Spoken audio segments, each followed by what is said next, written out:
Bueno, Maripaz Benito Osés, nacida aquí en Pamplona, ya he dicho, muy de Pamplona, de 1975. Licenciada en Derecho por la Universidad de Navarra en 1997 y en 1999 se convirtió en juez, o sea que fue una carrera bastante meteórica, ¿no? En 2 años o menos de 2 años, pues pasar de aprobar las oposiciones y convertirse en juez. Ejerció primero en Tafalla y luego pues en Pamplona. Está al frente del juzgado de instrucción número 3 de Pamplona. Ha sido juez decana unos cuantos años, desde 2010 a 2022. Bueno, hace poco ha recibido un premio también.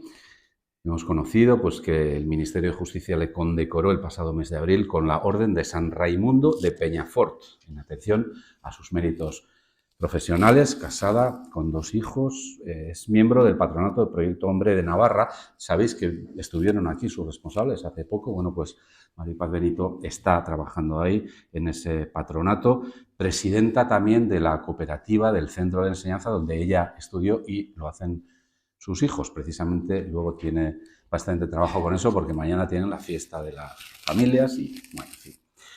Le gusta leer novelas de intriga, yo creo, eso he visto por ahí, cuyos guiones de ficción lo superan muchas veces los casos que le ha tocado ver.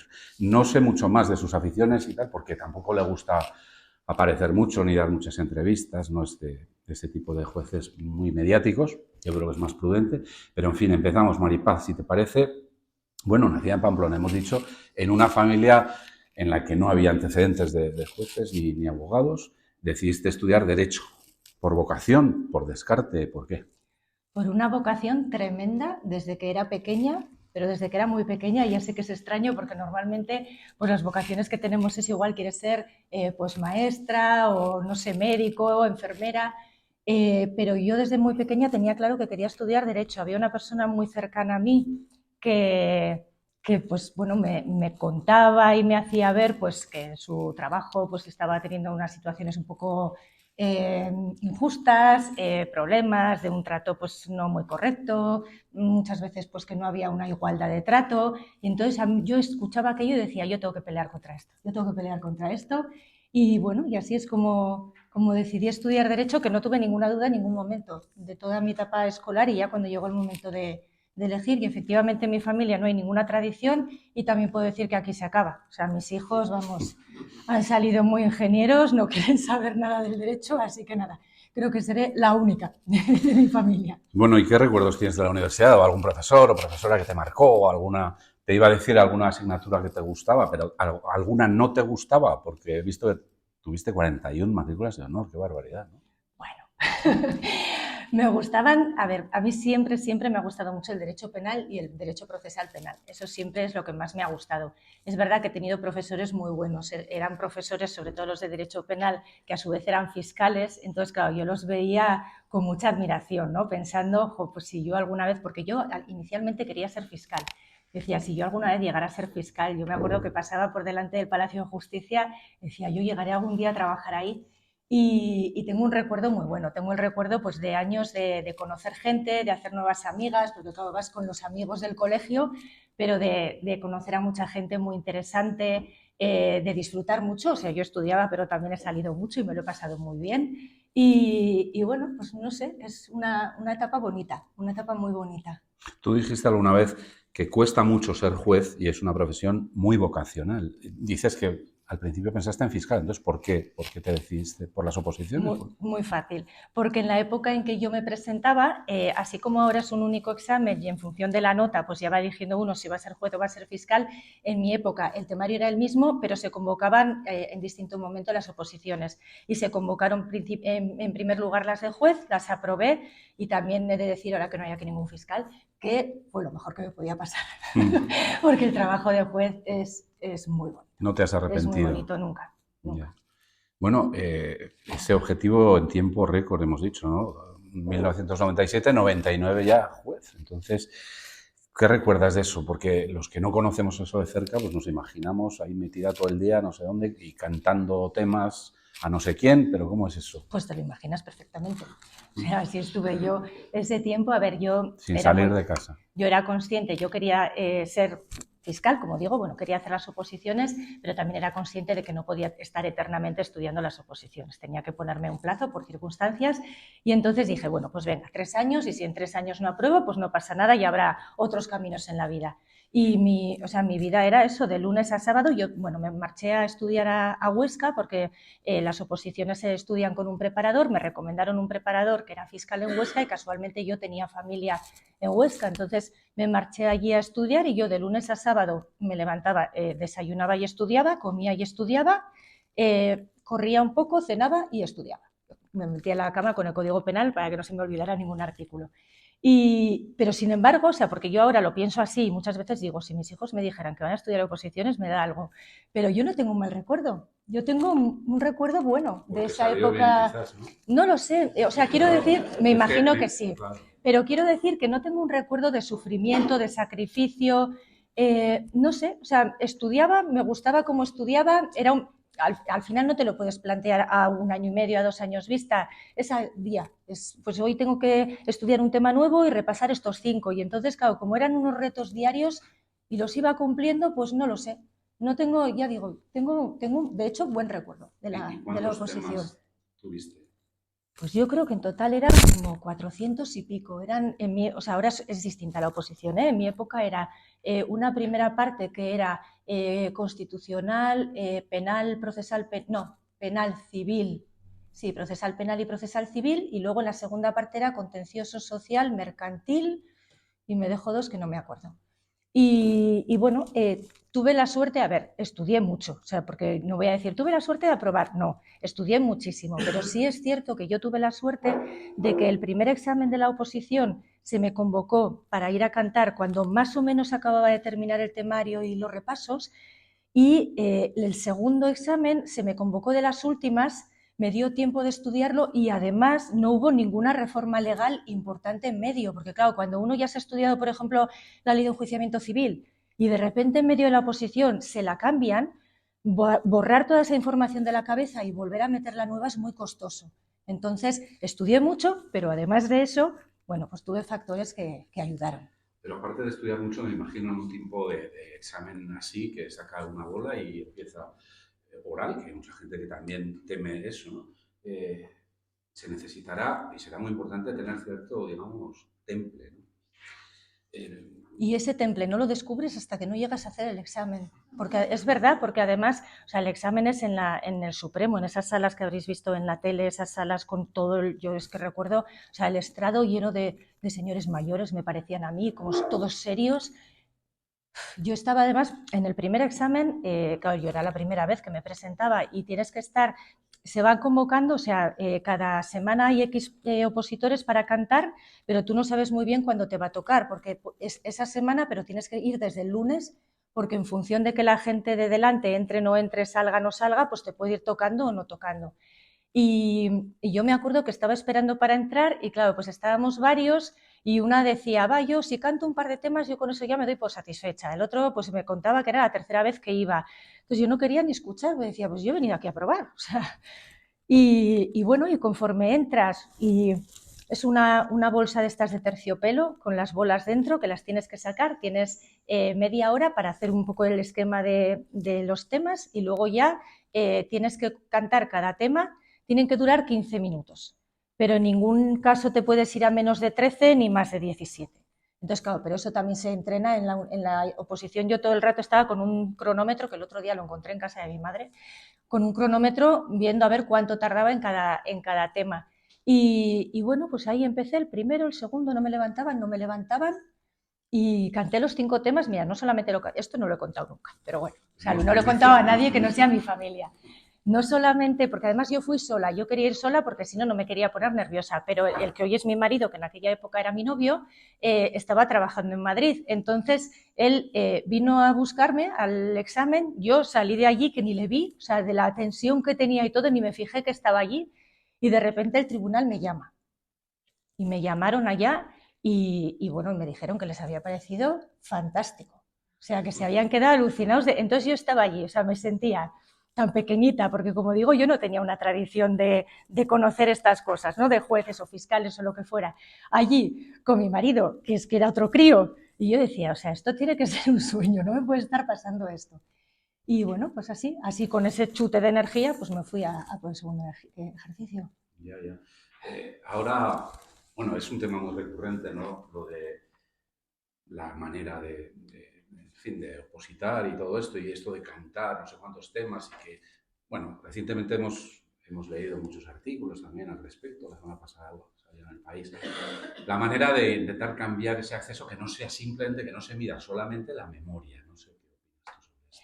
Pues mira, a mí pensar que este sistema mide solamente la memoria ya me parece de base un error, porque yo creo que con lo que acabo de decir ya se ve que aparte de memoria hay un esfuerzo, hay un sacrificio.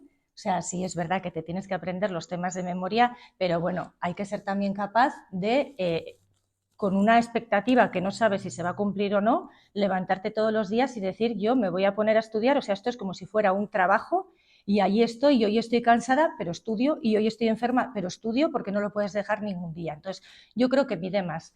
Es cierto también que, vamos a ver, estamos hablando, o sea, igual que en vuestro caso, estamos hablando de que son trabajos muy escrupulosos, muy meticulosos, y es muy difícil ser capaz de hacerlo si uno no tiene toda la información en la cabeza. O sea, yo ya sé que ahora están todas las leyes en Google, y cualquier cosa que necesites vas y lo buscas en Google, pero es que tienes que saber qué tienes que buscar. Y para saber qué tienes que buscar, tienes que tener una base en la cabeza. Eh, y no solamente aprobar la oposición. Una vez aprobado la oposición, solamente se ha hecho la mitad de camino. En el caso de los jueces, tenemos que ir otro año a la Escuela Judicial de Barcelona, y allí ya es una formación más práctica para poner en práctica todos los conocimientos teóricos, digamos, que tenemos. Una vez se ha superado ese año en la Escuela Judicial de Barcelona, hay que ir a los juzgados a hacer prácticas, y se está pues unos meses en instrucción, otros meses en instancia, en social, en contencioso, en mercantil, en el juzgado de violencia sobre la mujer. Una vez se ha pasado esa época de hacer prácticas por los juzgados, entonces hay otra fase en que estás tú solo, todavía como juez en prácticas, al frente de un juzgado, y cuando ya has superado todo eso, es cuando juras ya como juez, cuando te entregan el despacho, que se dice. Entonces, querer verlo como es que el que tiene memoria aprueba, pues yo creo que no, O sea, que lo no siento. cambiarías. No lo sé, seguramente se pueden ver las cosas y se pueden mejorar. Yo no me atrevo a decir este es el mejor sistema del mundo. Seguramente se pueden escuchar propuestas, y a lo mejor hay cosas que son interesantes y que se pueden introducir. No sé si hace falta aprenderse tantísimos temas. También se ha cambiado. Ahora, por ejemplo, hay una primera fase que es un test, y luego los temas son menos cada vez, y además también se guarda la nota. O sea, seguramente hay formas de mejorar.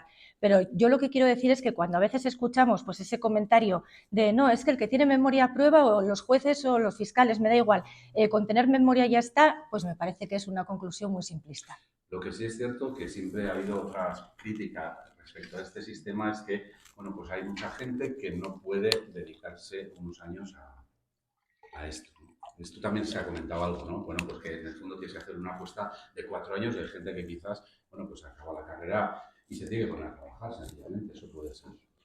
Efectivamente. Y esto además, que es una realidad, bueno, hoy en día por lo menos hay becas. Esto es una realidad, y esto es una realidad que ocurre para ser juez y que ocurre para ser tantas cosas. A ver quién va a poder estudiar un MIR, a ver quién va a poder estudiar para un PIR. O sea, efectivamente, para estudiar cualquier oposición hay que tener un cierto colchón. Y por eso decía al principio de mi entrevista que yo me puse un plazo de 3 años. Yo no vengo de una familia que sea acomodada económicamente. Mis padres desde el principio tenían claro que su apuesta era por la educación de sus hijos, porque les parecía que era el mejor legado que nos podían dar, y así lo han hecho siempre, y nunca nos ha faltado nada. No voy a decir que vengo de una familia humilde, vengo de una familia normal que se ha tenido que apretar mucho el cinturón. Nosotros no íbamos de vacaciones, pero daba igual porque teníamos una piscina y nos lo pasábamos estupendamente. Entonces yo sí era consciente de que no podía estar, pues como pueden estar algunos, 8, 10, 12 años a ver cuándo consigo aprobar. Pero también es cierto que, bueno, pues que creo que tampoco es tan elitista como ahora en estos momentos se nos quiere hacer ver. Como digo, hay ayudas, hay becas, y bueno, y es cuestión también pues de limitarse. Has comentado cuando fuiste a hacer la oposición y los señores tan serios y tal, la imagen de la justicia hace unos años era eso, ¿no? Señores como mayores, muy serios y que da un poco miedo quizás. Fuiste a Tafalla y yo he leído una anécdota por ahí que fue un señor mayor y te dijo, quiero hablar con el juez. No, contigo no, con el juez, ¿no? Bueno, eso ha cambiado mucho, ¿no? Porque ahora mismo 54% mujeres, aunque en las esferas altas quizás cambian. Sí ha cambiado, pero sin embargo, cuando vamos a ver una viñeta de jueces, ¿cómo se dibuja el juez? O sea, sí ha cambiado porque sabemos, ¿no? Ahora hay muchas mujeres que son jueces, igual que ocurre en tantas profesiones. Pero cuando vas a ver una viñeta de un chiste de jueces, es un señor mayor, normalmente con cara de mal genio, que no te transmite ninguna empatía ni ningún cariño. Sí que somos ahora mayoría, pero lo comentábamos antes, somos mayoría en la base. Poco a poco se va escalando, pero desde luego los puestos superiores, los tribunales superiores de justicia, el Tribunal Supremo, los cargos de libre designación todavía están ocupados mayoritariamente por hombres. Quería repasar un poco la situación de la justicia y, bueno, rápidamente en lo que podamos. Si tenemos un mes. Bueno, tenemos hasta las 2, pero seguro que somos capaces, que sois capaz de resumir y hacerlo en dos planos, desde luego. Uno, el plano, bueno, pues de los órganos superiores y luego, pues la justicia de todos los días, ¿no? Y es evidente que hay que citar al Consejo General del Poder Judicial. Desde 2018, sin renovar, supone una imagen bastante pésima, ¿no?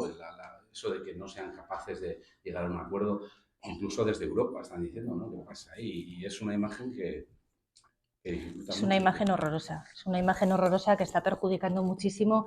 A ver, primero porque tenemos que tener en cuenta que la justicia, los juzgados, no son el Consejo General del Poder Judicial. El Consejo General del Poder Judicial es el órgano de gobierno de los jueces y de los magistrados, que es un órgano muy importante porque es quien tiene pues toda la función orgánica, digamos, ¿no? Dentro de lo que es el Poder Judicial.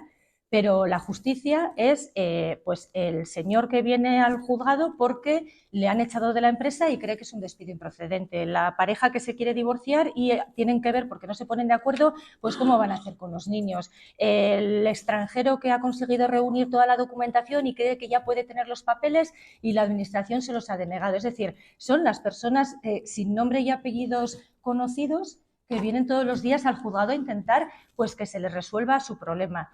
Y con esta imagen que se está queriendo dar constantemente y cada vez peor, el riesgo que tenemos es que esa ciudadanía pierda la confianza en la institución que le va a resolver su problema y tenga dudas de que realmente, oye, pero me van a aplicar la ley, oye, pero tendrá una ideología u otra y esto va a influir en cómo se van a hacer las cosas. Eso perjudica mucho a la ciudadanía y para nosotros, desde luego, tiene que ser una responsabilidad el ganarnos esa confianza y la forma de ganarla es solo demostrando cómo se hace el trabajo. Pero es que además, mira, esta mañana estaba escuchando en la radio al ministro de Justicia diciendo los vocales conservadores del Consejo reciben instrucciones del PP y de Vox. Me da igual este ministro de Justicia. Ministros de Justicia anteriores han llegado a anunciar quién iba a ser el presidente del Consejo General del Poder Judicial antes incluso de que se hubiera constituido. O sea, esto no va de un tema de unos u otros, esto es general.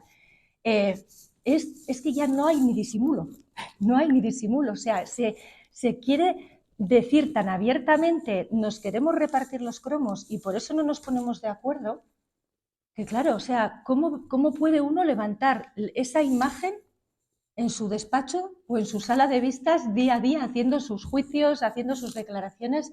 Es muy complicado y cada vez se está deteriorando más y no somos conscientes de lo que cuesta y de lo importante que es vivir en un Estado de Derecho.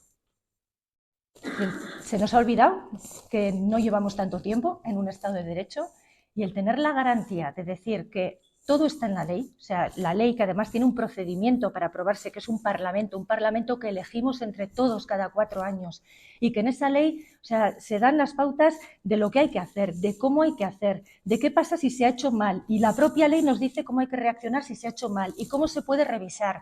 Entonces, el tratar de desprestigiar de esta manera un poder del Estado, porque nos guste o no nos guste, es un poder del Estado, pues sinceramente me parece que es una lástima. Se está transmitiendo una imagen, hilando con lo anterior, pues de que los jueces somos unas personas privilegiadas que se nos ha elegido a dedo, que yo lo entiendo, yo entiendo que la ciudadanía piense esto, porque claro, como se elige así al Consejo, es muy difícil distinguir. A mí seguramente si me preguntan de organización médica, meto la pata seguro, porque escucho noticias, pero no me he puesto a estudiarlo. Entonces, claro, da esa sensación de que se es elegido por un gobierno o por otro, en función de las mayorías que haya. Es indudable que hay interés en nombrar al Consejo General del Poder Judicial. Y hay interés porque realmente se piensa que se puede obtener algo teniendo las mayorías, porque si no, ¿cuántas peleas hay para tener presidentes de comunidad de vecinos?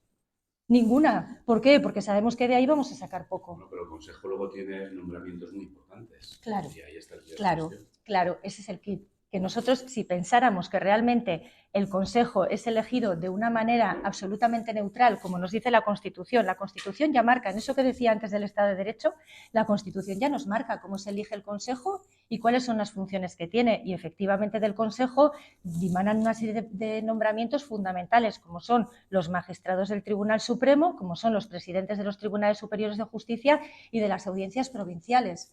Entonces, claro, efectivamente, en esta perversión de sistema, pues es lógico pensar que me interesa tener la mayoría. Ya lo hemos visto con el Tribunal Constitucional, que no es poder judicial, pero lo hemos visto. Bueno, politización de la justicia, judicialización de la política, podemos estar pues, muchas horas sobre esto, pero mira, un titular de este miércoles. El juez entra en campaña al citar como imputada a Begoña López.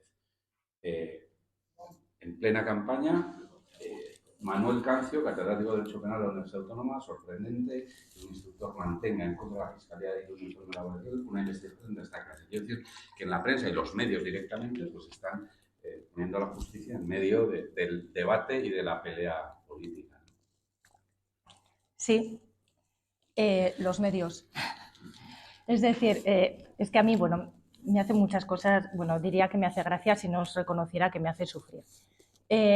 No, es que hay que respetar los tiempos electorales. Mira, es que nosotros no podemos respetar tiempos electorales, pero ningún tiempo de nada. O sea, a un juez, además yo soy juez de instrucción, a un juez de instrucción le llega una denuncia y la tiene que tramitar. O sea, una denuncia, el procedimiento más habitual es que, salvo que desde el inicio se vea que ahí no hay nada, hay que practicar unas mínimas diligencias para comprobar si efectivamente hay o no hay algo. Y ahí nosotros no podemos estar pensando en tiempos electorales o en otro tipo de tiempos. ¿Qué es tiempo electoral? Y esa decisión que se dice, no es que influye en el procedimiento electoral. El citarle, y si no se le citara, entonces también influye en el procedimiento electoral. Es que nosotros tenemos, para empezar, por datos objetivos, Ley de Enjuiciamiento Criminal, artículo 324, que se reformó un año para hacer la instrucción. No hay ningún artículo en esa ley que diga, salvo en el caso de que haya un proceso electoral, en cuyo caso quedará en suspenso hasta que haya terminado. Tenemos un año, y un año que parece que es mucho, no es nada. En la mayoría de los asuntos da tiempo de tramitarlos, pero unas lesiones para que se vea una pelea de discoteca que me han dado un puñetazo y me han roto la nariz. Yo necesito que a esa persona le vea el forense. Como no tenemos medios suficientes, estamos hablando de que ahora mismo están tardando cerca de 5 meses para darme la cita, para que cite a esa persona, para que vaya, le vean y cuando llegue la sanidad me lo comuniquen. O sea, el año se nos va en eso. Y esto es una diligencia muy, muy normal. Como yo necesité hacer un registro de dispositivos telefónicos, una pericial, un ADN, eso ya, mira, hace poco en un asunto con presos, que es una causa preferente respecto de cualquier otra, necesitábamos saber los datos de unos teléfonos y era difícil bloquearlos. Y yo estaba, venga a llamar, ¿cuándo? Y al final me mandaron un escrito y me dijeron, máximo 14 años. Y dije, pues estarán riendo de mí. Tienes que seguir adelante y ya está. Pero es que si tuviéramos infinitos medios se podría cumplir. Entonces, es que a los jueces no nos gusta estar en medio de la polémica, ni nos gusta que se utilice lo que hacemos o dejamos de hacer para hacer política. Pero siempre va a haber unos intereses ahí.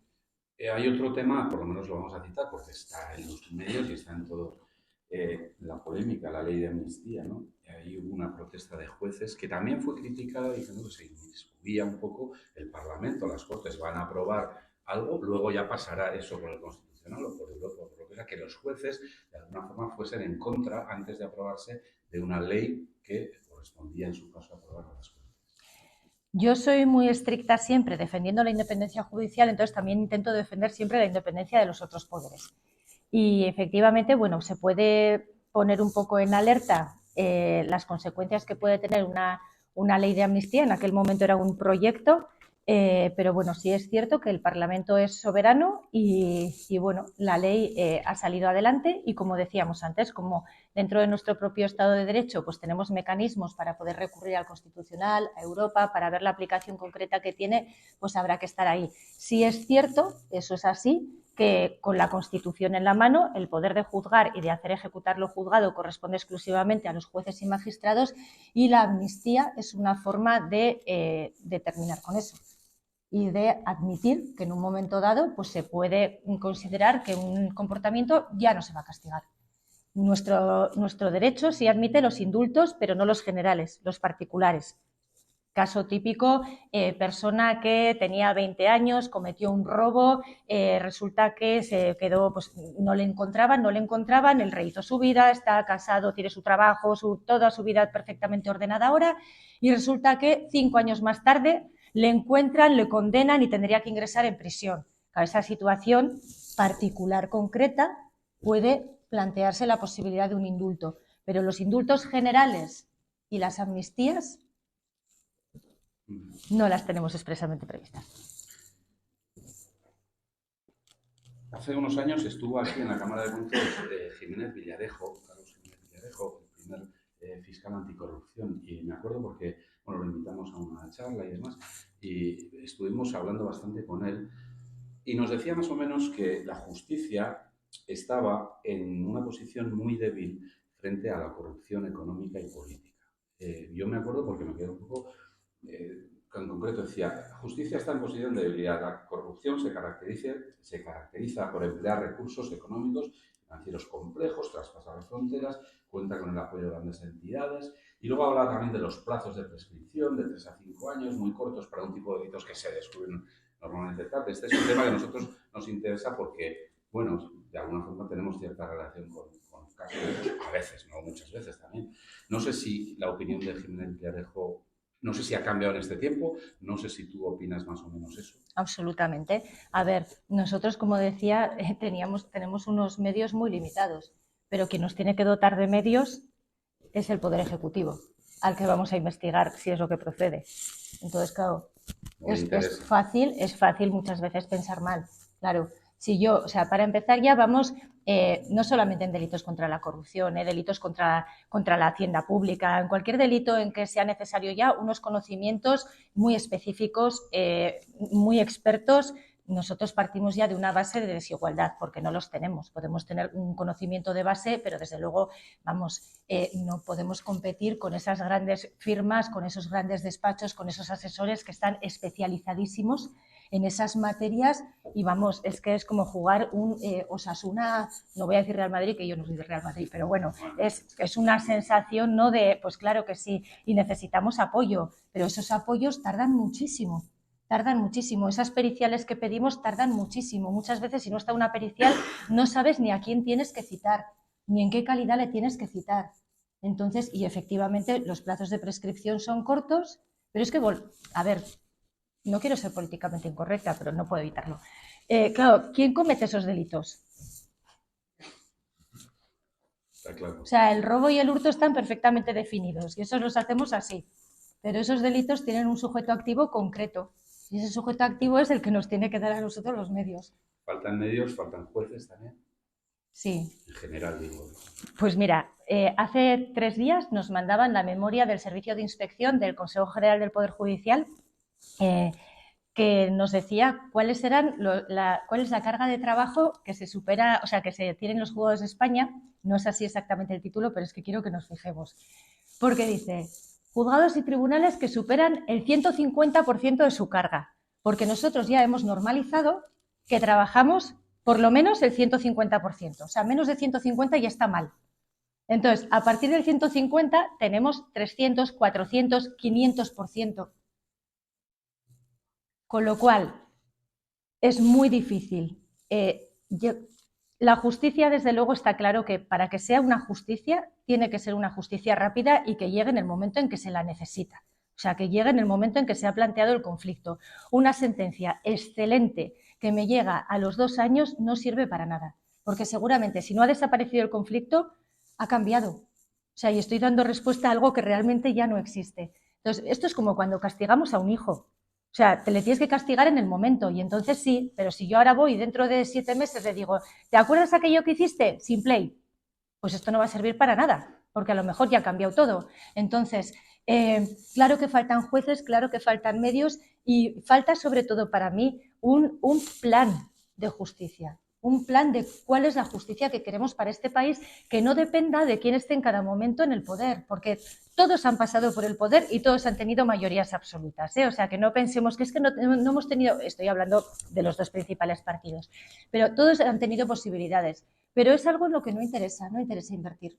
Porque se nos olvida que nuestro grueso de trabajo no son esos 4 casos polémicos y mediáticos, sino el trabajo que estamos haciendo para la gente. Y a una empresa, como le tardes un año en resolver un concurso, igual la has hundido ya para siempre. Si a un trabajador no le resuelves rápido, si puede volver a trabajar o no, si le han dado el alta y no puede, si a una persona no le proteges de un delito que se está cometiendo, es que ya no nos sirve para nada. Pues has citado, bueno, los casos polémicos, está claro que esos son unos, y luego el tema de todos los días, que también yo creo que la imagen de la justicia en general en esos casos es buena y que la gente sabe diferenciar, a mí me parece, ¿no? Que sabe diferenciar los líos del Consejo y la justicia de todos los días. Pero hablando de casos mediáticos y teniéndote aquí hoy, yo te quería citar alguno que es obligatorio citar. La manada. Es evidente que hay que, como parecía, bueno, ya sabéis, San Fermín es del 16, la Audiencia Provincial condenó a los acusados a 9 años por abuso sexual y el tema era, el Tribunal Superior de Justicia confirmó esa pena, eso fue al Supremo, revocó las 2 sentencias de aquí, los condenó a los acusados a 15 años por violación. Ahí estuvo el tema, ¿no?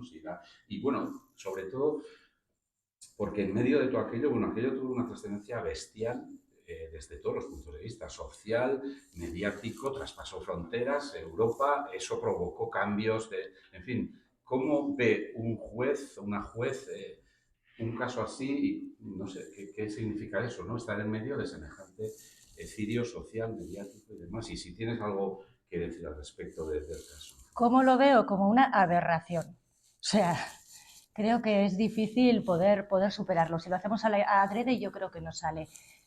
Estoy en desacuerdo con una cosa que has dicho. Creo Solo que con una. sí, creo que el problema no fue tanto si era un abuso o era una violación. Creo que el problema radica más en lo mal que se gestionó cómo expresarse, cómo utilizar el lenguaje, cómo decir las cosas. Vamos a ver, los jueces estamos sujetos a la ley, como sabéis, en el Código Penal es donde se establecen los delitos y nosotros tenemos que ver si entendemos que unos hechos encajan en el delito que sea y cuál va a ser la pena que corresponda. Y por lo tanto, en esa función se puede considerar que un comportamiento sea un abuso sexual y no una agresión, y es verdad, pero esto no tenemos la culpa los jueces, que el problema que tiene esa palabra de abuso es que es como más permisiva, ¿verdad? Es como un poco más, bueno, abuso, no es agresión, que ya... y podemos incluso absolver, y podemos hacer un voto particular y decir, yo considero que no ha quedado demostrado. Lo que no podemos hacer es hacer más daño con las palabras que utilizamos para eso. O sea, se puede llegar a esas conclusiones, pero hay que ser muy escrupuloso siempre, pero más aún en este tipo de asuntos, a la hora de cuidar el lenguaje. ¿Pero por parte de quién? Por parte de los jueces, que son los que han dictado la sentencia, y el voto particular. El voto particular. Cuando hablamos, sí, o sea, es que yo no voy a defender eso porque no tiene ninguna defensa, ¿eh? Entonces no vais a conseguir escucharme una palabra buena porque creo que se hizo muy mal, porque las cosas se pueden decir y se pueden decir con delicadeza, y una persona puede decir, yo entiendo que no ha quedado demostrado, pero lo puedes decir bien, no necesitas decir que ha sido un jolgorio, que se lo estaba pasando fenomenal y que de qué estamos hablando. Si resulta que es una denuncia que tú ves que es manifiestamente falsa, pues podrás decir, bueno, creo que esta versión no se ajusta en absoluto con la realidad y entonces ya verás las consecuencias. Pero si lo que quieres decir es que no ha quedado demostrado no significa es mentira. Y se puede decir de muchas maneras sin herir y sin hacer más daño. Entonces es muy importante cuando se habla de juzgar con perspectiva de género. A ver, juzgar con perspectiva de género no significa decir a las mujeres hay que creerles siempre y porque sea mujer y lo dice, pues entonces ya tiene razón. No, las reglas del juego son las mismas, son las que tenemos en la ley. Pero sí que es cierto que a la hora de decir las cosas y sobre todo en hechos que tienen muchísima implicación emocional, hay que elegir muy bien el lenguaje y hay que decir muy bien las cosas, y no hay por qué decir la versión de la denunciante es totalmente falta de credibilidad, cuando puedes decir pues que todavía existen, no sé, pues aspectos que no han quedado suficientemente probados, que existen algunas dudas, se pueden decir las cosas distinto. Y luego, claro, también hay que valorar las declaraciones y los testimonios en función del delito en que estemos. Es que no sé, ahí por lo menos sí que estamos avanzando, ¿eh? Es que esto no es reglas de matemáticas. Es decir, ¿cómo valoro la declaración del denunciante? Que la esté manteniendo siempre igual desde el primer momento. Pues sí, eso me sirve muy bien si yo voy ahora por la Plaza del Castillo y viene uno y me da un tirón del bolso. Y yo ahí no he tenido ninguna implicación y voy a contar siempre lo que me ha pasado. Pero si yo estoy siendo víctima de un delito con una implicación emocional, como puede ser una agresión sexual, como puede ser una violencia en el ámbito familiar, pues lo más lógico, es que creo que casi le da credibilidad, es que me vaya cortando de cosas conforme va pasando el tiempo y que haya cosas que igual las estoy contando distinto porque ya no me acuerdo si fue antes o después. Y seguramente un minuto a mí me hayan parecido 500 horas o al revés. Entonces, esas cosas no nos pueden servir como base para decir, no tiene ninguna credibilidad. Que aquello sirviera para mover, bueno, pues vamos a intentar sacar siempre cosas buenas, ¿no? Lo que sí es cierto es que fue como un antes y un después, ¿no? Fue todo aquello, o sea, quiere decir que fue pues por su trascendencia y por su, bueno, luego vino la ley de solo sí es sí, todas estas historias. Y la reforma de la ley del sí es sí.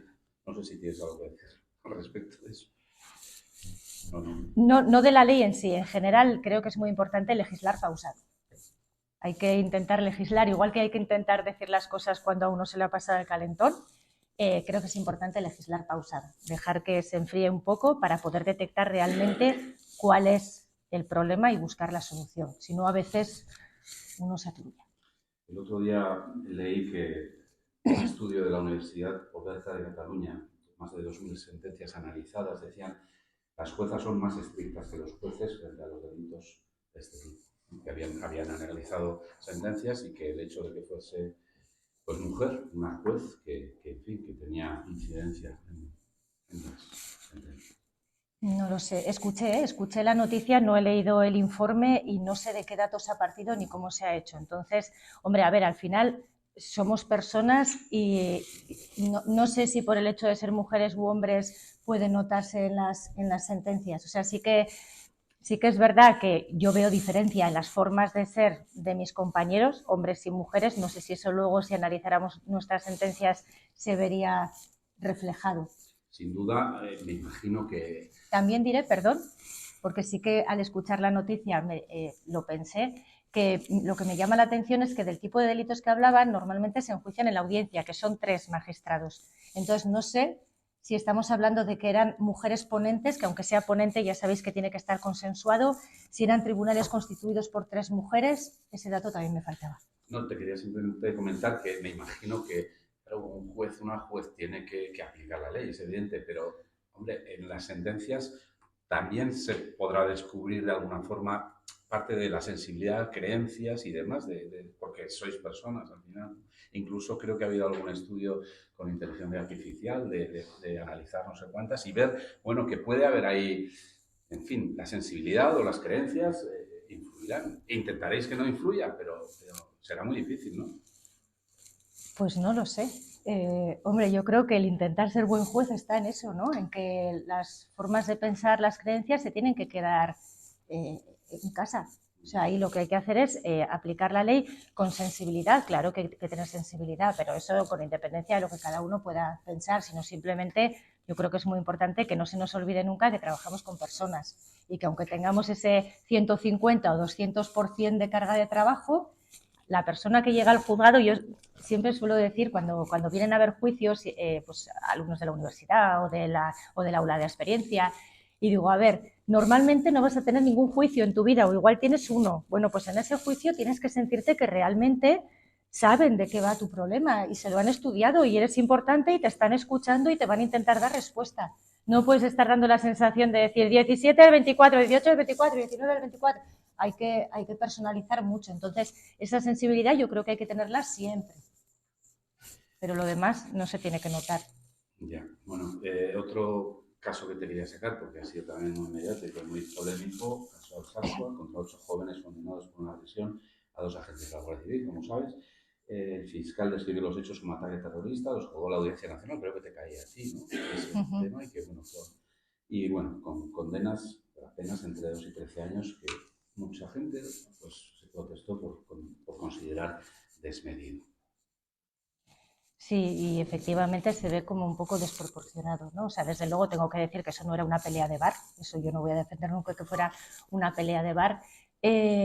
A partir de ahí ya, bueno, pues sí que es cierto que hay como un camino procesal extraño, ¿no? De repente la Audiencia Nacional lo reclama porque entiende que puede ser terrorismo. Claro, si hay un órgano que está considerando que además es el que tiene la competencia exclusiva para investigar y para enjuiciar ese tipo de delitos, pues hay que remitir el asunto, pero yo creo que, a ver, que la justicia para que se vea como tal tiene que ser también proporcionada. Se tiene que ver que existe una proporción entre lo que ha ocurrido y las sanciones que se han impuesto. Entonces, esa proporción no se tiene que ver por los periódicos ni por lo que hemos hablado, se tiene que ver en la sentencia. Es decir, uno cuando coge una sentencia tiene que ser como una novela, ¿no? Y que vaya entendiendo perfectamente lo que son los hechos probados y que vaya entendiendo perfectamente cuál es el razonamiento que ha llevado para considerarlos de una manera o de otra.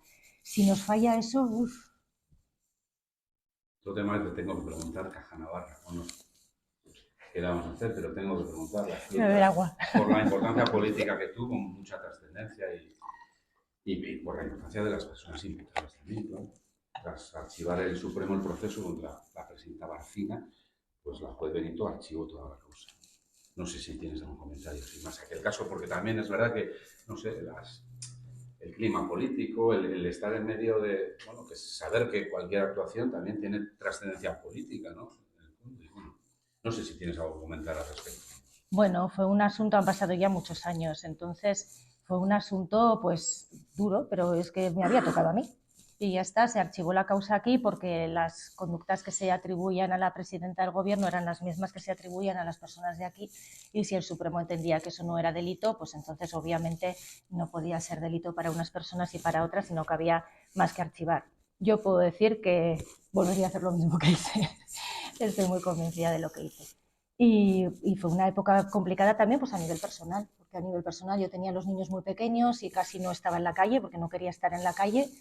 Y bueno, y además en el periódico salía todo lo que hacía. Me acuerdo que salieron unos reportajes de lo que me gustaba y lo que no me gustaba y dónde había ido y dónde no había ido. Y yo es que ni me acordaba de eso. Que había estado en un concierto de Bon Jovi no sé dónde, en un partido de balonmano no sé cuál. Digo, pues ¿esto cuándo fue? Si yo no me acordaba. Y bueno, pues una época complicada, pero tocaba.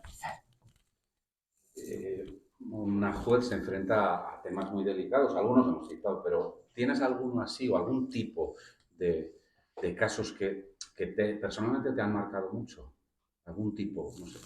A ver, a mí el asunto que más me ha marcado, y eso lo digo siempre, es el asesinato de Yamilet Giraldo. No sé si os acordáis, Yamilet fue en Cordovilla, en Fuente de la Teja, hace ya bastantes años. Entonces, Yamilet era una chica que había llegado a España, era de Colombia. Había llegado a España porque le habían engañado diciendo que iba a trabajar como camarera en un bar. Y en realidad lo que hicieron, o lo que hizo la persona que la trajo, que era José Lareo, era meterla en un prostíbulo y quitarle la documentación y allá estuvo. Y ella tuvo la valentía de denunciarlo. Y gracias a que le denunció, se siguió en mi mismo juzgado, lo que pasa que yo todavía no había llegado a Pamplona, un procedimiento y se le condenó. Y ella, pues nada, rehizo su vida, se casó, tenía un crío y trabajaba como esteticien a domicilio. Entonces le llamaron para que fuera a esa vivienda en Cordovilla y allí la mataron. La mataron a ella a tiros y a su hijo no le pudieron matar porque afortunadamente se encasquilló el arma. Y todo esto fue orquestado desde prisión un montón de años más tarde por parte de este señor, de José Lareo, que consiguió, bueno, pues hacerse con los mercenarios que le iban a mandar, con los intermediarios para localizarlos. Y aquel asunto, o sea, es muy importante no tomarse como personales los asuntos, porque entonces no dormiríamos nunca. Pero yo reconozco que aquel asunto, o sea, yo me dejaba los ojos porque decía, tenemos que encontrar qué ha pasado aquí y conseguir demostrarlo. Y es uno de esos casos en que luego cuando llegó el juicio estaba muy nerviosa por pensar que fuera bien y que realmente les condenaron. Fue muy bien, fue muy bien y les condenaron, pero fue un asunto que sí que me marcó y me acuerdo de él muchas veces. Y alguna vez que luego he sabido de su hijo, pues me acuerdo porque fue muy duro, o sea, fue un asunto muy duro. Luego, en general, a ver, pues todos los asuntos en que los niños son víctimas de violencias en casa o de violencias sexuales, pues son complicados, porque al final estás escuchándoles ciertos comportamientos que incluso muchas veces los han normalizado, y hay que tener estómago para no caer, pero bueno, sí, eso sí que me afecta. Y se aprende, porque me imagino sea importante también ante este tipo de cuestiones y de muchas otras, ¿no? Aprender a dejar esas preocupaciones y esas cuestiones en el despacho y no llevarlas a casa. Eso habrá que aprender, porque si no, no se podría vivir. Sí. Hay que hacerlo porque si no, yo me doy cuenta además que si no muchas veces, claro, yo tengo, mi hijo mayor va a cumplir 19 años y el otro tiene 16. Y entonces, claro, muchas veces que igual van a salir, yo ya estoy con mi mentalidad que digo, no, olvídate, que aquí no eres juez de instrucción. O sea, va a salir y no va a pasar nada, no le empieces a decir, no vayas por la vuelta del castillo, que va a pasar no sé qué, no vayas por no sé cuánto, que si alguno te saca, te pide el móvil, te lo das corriendo. Que... Digo, olvídate, relaja, pero... Bueno, y te quería preguntar un poco también por el tema de las filtraciones en los medios, de un tema delicado. Un medio, lógicamente, si tiene acceso a una información, tiene el deber de publicarla, aunque bueno, eso también puede tener consecuencias o puede ser más prudente, en fin, pero que a veces también estáis en ese juego, ¿no?, de las filtraciones de los medios, que a veces pues, puede suponer problemas de cara a los procesos que llevéis. Claro, el principal problema de una filtración es que la investigación se puede ir al garete. O sea, es que una investigación se puede frustrar por el hecho de que se comunique algún dato que tiene que estar secreto. Por eso hay que ser, yo creo que hay que ser muy estricto a la hora de declarar secretos. O sea, tú solamente tienes que declarar un secreto cuando realmente un procedimiento tiene que ser secreto. No se puede declarar nunca secreto para que no me incordien, para que no me estén aquí, venga a preguntar, eso no puede justificar nunca un secreto. Y luego, cuando tú declaras un secreto, protege ese secreto como si fuera, yo cuando, ahora ya está todo informatizado y entonces, bueno, bloqueamos y nos confiamos en que efectivamente es así, pero yo me acuerdo cuando trabajábamos en papel, yo cuando tenía una causa secreta, la policía venía a mi despacho porque me tocaba por la guardia, me lo contaban, yo lo acordaba y la metía en mi cajón, o sea, yo iba trabajándolo y lo mandaba, lo notificaba y la metía en un cajón con llave y en mi oficina no sabían ni que existía ese procedimiento. Que luego, claro, se enfadaban porque un buen día aparecía yo en la oficina con 8 tomos así y les decía, ay, es que tenía esto que era secreto y ahora tenemos que hacer. Y digo, pero es que es una forma de proteger a todo el mundo. O sea, ya sabemos que si hay una filtración, vuestra no ha sido. Entonces, cuando hay un secreto hay que protegerlo. En ese asunto que he contado, en el de Cordovilla, no me encuentro con mejor sorpresa. Esto me acuerdo que fue en San Fermín, el día 5, antes de empezar San Fermín, cuando reventó, que decimos nosotros, cuando ya procedemos a las detenciones, entradas y registros. Entonces teníamos que hacer las entradas y registros en prisión, porque claro, como estaban todos en prisión. Y luego pasaban ellos detenidos, pues si esto, bueno, igual era el día 3, iban a pasar en calidad de detenidos al juzgado el día 5. Y me encuentro con la sorpresa de que esta investigación la había hecho Policía Foral y Guardia Civil, que los respectivos responsables públicos de cada uno de los cuerpos iba a dar una rueda de prensa. Casi me da un infarto, claro, cuando me vinieron a contar esto, porque me lo contó pues, uno de los agentes que había estado trabajando conmigo en eso. Y digo, ¿cómo? Porque claro, o sea, si se hacían públicos detalles, mi interrogatorio ya no valía para nada. O sea, yo había tenido un montón de intervenciones telefónicas, o sea, tenía que jugar con lo que ellos no sabían. Y tuve que mandar un oficio a los respectivos diciendo que como dijeran algo y les iba a abrir un procedimiento por desobediencia y por revelación de secretos. Y se enfadaron mucho conmigo, pero no hicieron nada. Así que no, pero es verdad, es que ¿de qué nos sirve? O sea, pongámonos en el lugar, un montón de meses de trabajo con el objetivo de coger a los que han hecho eso, si por colgarme la medalla un día antes, se nos va al garete. También te quería preguntar un poco sobre jueces y protagonismo social, digamos. Bueno, ahora yo me acuerdo porque el tema de la pandemia, bueno, fue bastante conocido. Pues un juez da una represa, no va a una radio y comenta y critica medidas, pues en este caso era del gobierno vasco, pero bueno, en contra de estas cosas y luego, claro, le toca. O jueces que están en las redes sociales, en fin, dando opiniones y todo eso, pues quizás la prudencia, ¿no? Puede ser una buena solución, que no es bueno, en fin, ser un juez estrella en ese sentido. La mujer del César tiene que serlo y parecerlo, ¿no? Que se suele decir.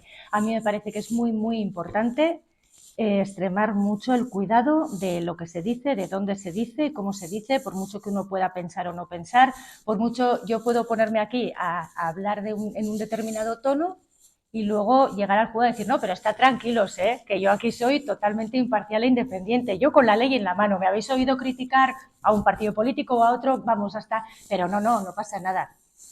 Pues no pasará nada, pero yo un poquillo de nervios tengo. Entonces yo creo que, bueno, pues que los jueces tenemos que hablar donde tenemos que hablar, que es en las sentencias. Si es cierto que jueces que tienen un cargo gubernativo, es decir, un cargo ya de representación, pues como me ha ocurrido a mí cuando yo era decana, que por eso igual yo tengo una imagen más visible que otros compañeros, pues porque al ser decana sí que he tenido que dar la cara muchas veces para explicar cosas o para reclamar medios o para pues hacer concentraciones como hemos hecho, pero en cuanto a lo que es la faceta de juez, desde luego, no, o sea, creo que no hay que opinar. Como digo, además es que hay que respetar la independencia de todos los poderes, que para eso cada uno está con sus reglas y sus límites. Bueno, una de las últimas cuestiones, juzgado popular, para implicar a la ciudadanía en la justicia, desde luego, visto así desde fuera, dices, joder, qué marrón, si te toca una casa peor que te toca el domingo estar en una misa electoral, ¿no? No sé cuál es tu opinión al respecto. A ver, yo no soy muy amiga de los jurados populares, pero es verdad, y volvemos otra vez a lo mismo, que es una figura que está en la Constitución y que tenemos una ley que la regula. A ver, yo creo que son asuntos suficientemente importantes como para que sean los jueces profesionales quienes valoren, ¿no? Los hechos, las pruebas, quienes los califiquen, pero bueno, como digo, es una institución que está ahí y tampoco, luego es verdad y he de reconocer que cuando se hace el estudio de los veredictos que han dictado los jurados, no son tan malos, ¿eh? No es que digamos, es que van todos atrás porque luego llegan las sentencias de los órganos superiores viendo los recursos y entonces los revocan. No, realmente no ocurre esto en tantos casos porque yo misma cuando lo leí me sorprendió. Dije, fíjate a veces con qué predisposición vamos y luego ves los datos y no se corresponde con la realidad. Mira, te voy a leer una frase a ver si estás de acuerdo. Ser juez no es una ganga, es un trabajo duro, con mucha responsabilidad y que se realiza a menudo con escasez de medios. Las retribuciones de los jueces son adecuadas, pero no excesivas, sobre todo si se comparan con el sector privado. La mayoría de los que se dedican a esta profesión intentan hacerlo con la máxima honestidad y en muchos casos con vocación de servicio. Sin embargo, el contexto no ayuda. Bueno, pues en general creo que sí. Este es un libro que, no sé si lo conoces, ha salido hace poco, sobre la justicia en el banquillo. Es un libro un poco de Joaquín Urías. Bueno, y acabamos con dos cuestiones que quería, que lo he citado al principio, porque eres juez, pero tienes otras, en fin, otras historias que te gustan y te implicas, y por eso te quería citar Proyecto Hombre. Ya hemos comentado que estuvieron aquí José Antonio Arreta y Alfonso Arana. Hablamos del retorno social de las subvenciones, que nos interesaba a nosotros también, ese otro punto de vista. Y tú estás trabajando ahí en el patronato. Bueno, no sé qué enseñanzas has sacado de ahí o no sé, qué opinas al respecto, qué labor hacéis. Pues la primera enseñanza, que es la más importante, es qué suerte tenemos de tener en la sociedad gente con la calidad humana como son pues, las personas que has citado, los voluntarios, las personas que trabajan en Proyecto Hombre, porque efectivamente las condiciones no son las mejores del mundo. A nivel retributivo, pues seguramente en otras instituciones estarían mejor, pero es tan indispensable ese trabajo que se realiza. Tenemos que, Proyecto Hombre, igual que otras asociaciones, pero yo como es la que conozco, Proyecto Hombre trabaja las dependencias, no solamente de alcohol y drogas, también ahora dependencias al juego, dependencias a pornografía, dependencias a pantallas digitales, que son muchísimas, intentando, bueno, pues tanto una labor preventiva como una labor después ya en el caso de que se haya dado esa situación, pues de tratamiento y de recuperación de esas personas. Muchas veces partimos de la idea, si nos dicen Proyecto Hombre, seguramente que nos viene a la cabeza una persona marginal que se ha metido en drogas y además a veces como nos transmiten esa idea también como muy vinculado a la delincuencia y se habrá metido pues porque le habrá dado la gana, pero nada parecido a la realidad. O sea, todos somos carne de cañón de caer en un momento dado en una dependencia. Yo me puse a fumar con 30 años. No había fumado en mi vida y caí con 30 años y lo dejé. Pero si algo saqué de bueno de esa época de fumar fue ser capaz de entender lo que es una dependencia y lo que cuesta dejarlo. Porque cuando uno no se ha visto en esa situación, piensa, bueno, pues a ver, te voy a condenar, pero te lo suspendo condicionado a que sigas tratamiento y no consumas. Ha tenido una recaída, a prisión. Ay, tú sabes lo difícil que es esto, ¿qué ha hecho después de la recaída? Otra vez ha vuelto, pues ya está, vamos por el buen camino. Entonces es muy complicado. Y las repercusiones que tienen son tremendas, tanto a nivel social, porque, a ver, esto no solamente afecta a que una persona sea dependiente, una persona que tiene esos consumos es un riesgo en el trabajo y puede haber accidentes laborales. Por supuesto que puede estar muy vinculado a la necesidad de obtener dinero de manera rápida y puede estar vinculado a delincuencia, que no estoy hablando de ir por la calle con una navaja en la mano, pero bueno, pues tener la tentación de coger la tarjeta de que se ha dejado mi compañero ahí, de intentar, pues a ver si puedo hacer una estafa por aquí y me saco dinero. Y desde luego está vinculadísimo a la salud mental, vinculadísimo a la salud mental. Si no existieran organizaciones como Proyecto Hombre o similares, en algún lugar tendrían que estar estas personas y no les podemos decir, pues si no tienes Proyecto Hombre, pues te vas a prisión. Es que en prisión no tienen que estar.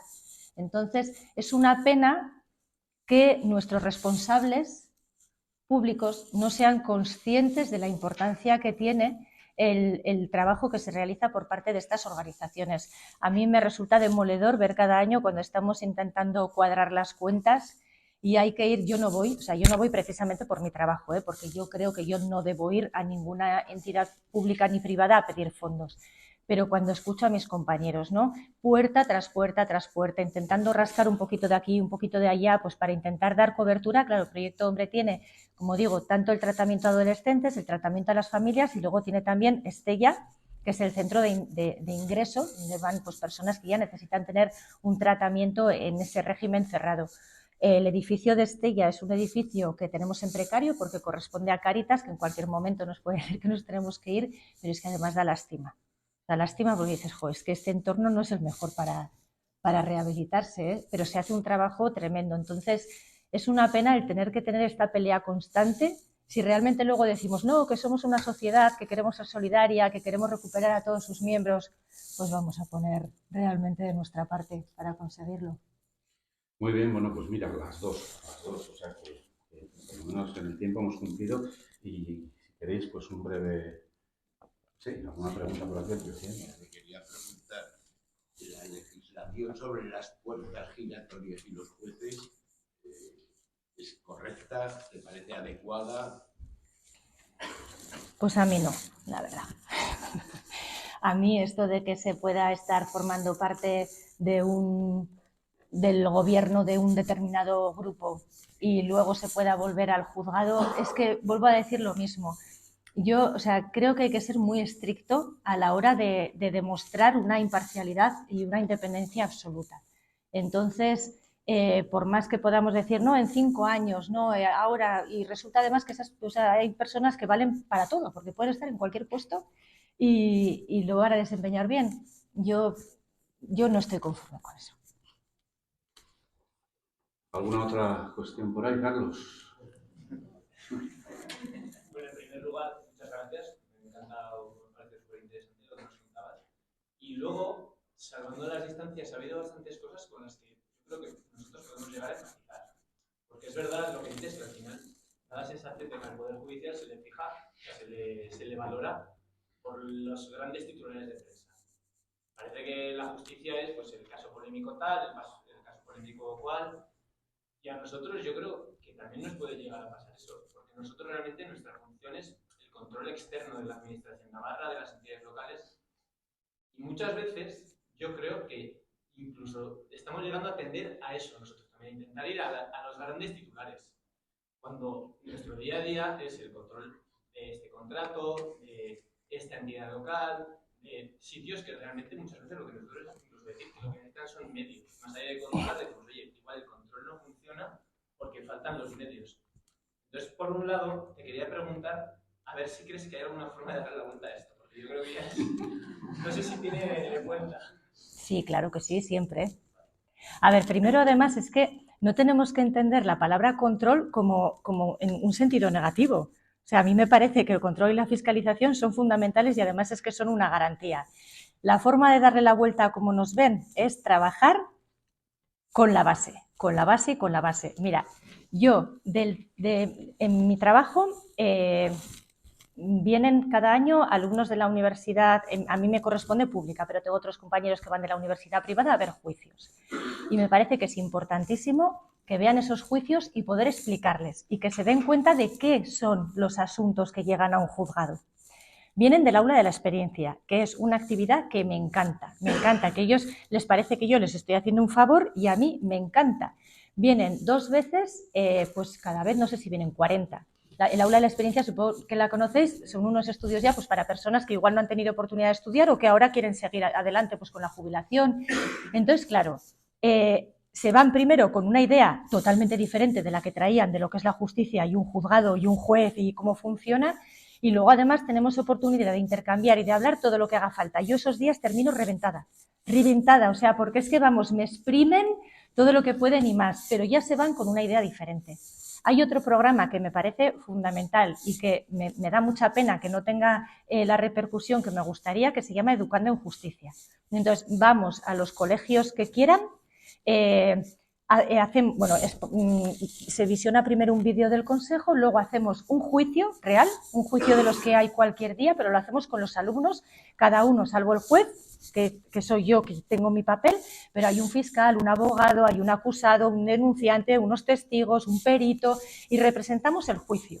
Y luego, otra vez, un montón de preguntas. O vienen al juzgado y ven los juicios. Entonces, eso, que parece que son tonterías, digamos, porque igual pensamos, no, lo que hay que hacer es una entrevista en el periódico y contar. No, ese trabajo de lo que decía antes, el respeto, la autoridad, el garantizar, o sea, el ganarnos la confianza, lo tenemos que conseguir trabajando así, eso sirve muchísimo. Entonces, eso que me comentabais, ¿no? De que ahora recibís colegios, se intenta tener un carácter más abierto, ¿no? Para que se conozca la cámara, para que se conozca el trabajo. Yo, desde luego, creo que es la forma que tenemos de vendernos, entre comillas, porque los titulares al final, si uno lo dice, además, muchas veces parece que se está justificando. Si yo me pongo a contar la carga de trabajo que tengo en un periódico, ¿no? y los pocos medios que tenemos, pues sí, pero ya estamos tan cansados de leer siempre lo mismo pero creo que ese trabajo que podemos ir haciendo pedagógico, porque también creo que dentro de nuestra responsabilidad, hablo en mi caso como jueces, pero en cualquier institución, ¿no? Que tenga una responsabilidad, parte de esa responsabilidad tiene que ver también con la explicación. Y explicación no es justificación. O sea, si yo pongo una sentencia, yo no tengo que justificar mi sentencia más allá de lo que he motivado en mi sentencia. O sea, si luego me critican, vale, pues ya habrá un recurso y si me he equivocado, pues se verá. Pero yo mi razonamiento lo dejo en sentencia. Pero sí me parecería muy importante que en cada Tribunal Superior de Justicia hubiera una figura, pues que en determinados casos, como puede ser la manada, o casos que ni siquiera tienen que ser así, cuando se han elevado cuestiones al Tribunal de Justicia de la Unión Europea porque se veía que una legislación igual no estaba siendo conforme con la normativa europea, o cuando ha habido un cambio de una legislación que está provocando un cambio de criterio en sentencias, me parecería fantástico que hubiera alguien que lo explicara, porque creo que esa es la manera de ir revertiendo y ganando un poco de cariño de la gente, de confianza. A ver, ¿hay alguna otra cuestión por ahí? Sí, Miguel Ángel. Yo creo que todos vemos las condenas desde un sentido negativo, ¿no? Yo creo que cuando se le condena a alguien ha cometido un delito, tienes un consecuencia y una condena, el tiempo que sea o lo que ocurra, ¿no? Entonces, claro, es probable que muchas condenas luego no tengan un efecto positivo en el condenado, ¿no? Pero es probable que en algunos casos el condenado, como consecuencia de esa condena, haya servido pues, para un periodo largo de vida en la cárcel, reflexión y demás. En algún caso, os habéis ¿has encontrado algún agradecimiento de una familia? Es decir, se condenó a mi hijo, o a mi sobrino, ¿no? Y realmente fue positivo en su vida, le hizo cambiar, y agradecer esa sentencia, esa condena, esa labor dura que cabe por parte de los jueces. Yo sí me he encontrado con agradecimientos de personas, igual no tanto por la condena en sí como por el hecho de que se haya seguido un procedimiento. Estoy pensando, por ejemplo, mira, muchas veces tenemos asuntos de violencia doméstica y sobre todo igual violencias, a mí una de las que me duele muchísimo son las violencias de hijos hacia padres. No solamente ya por el hecho de la violencia del hijo hacia el padre, sino porque creo que no habrá nada más difícil que se le pueda pedir a un padre que tener que denunciar a su hijo. O sea, es ya como el colmo, ¿no? Igual puede ocurrir en una pareja, pero de un hijo hacia un padre, o sea, es muy complicado. Entonces, sabemos, o sea, yo sé por mi experiencia que esa denuncia se va a mantener poco tiempo, porque yo voy a poner un alejamiento y le voy a mandar a ese hijo, a esa hija a la calle y a ver qué padre aguanta encima el ver que su hijo está en la calle. O sea, hay situaciones pues que al principio sí estás fuerte y te das cuenta de que es lo que se necesita, pero luego llega un momento que estás sufriendo tanto y sobre todo un poco vinculado a lo que hablábamos antes. Si esto es una semana, pues no pasa nada, porque en una semana lo hemos zanjado, pero como tengamos que estar esperando, a ver quién va a aguantar 8 meses, así. Entonces, lo que solemos hacer en esos asuntos es, mientras tramitamos el procedimiento penal, lo remitimos a mediación. Y lo remitimos a mediación para intentar que haya una solución en lo que es la convivencia familiar, pero los mediadores a mí me vienen muy bien porque ese momento en que esa persona, ese hijo, está un poco así, porque tiene el procedimiento penal y, ostras, a ver dónde me voy, está mucho más receptivo a el verdadero problema.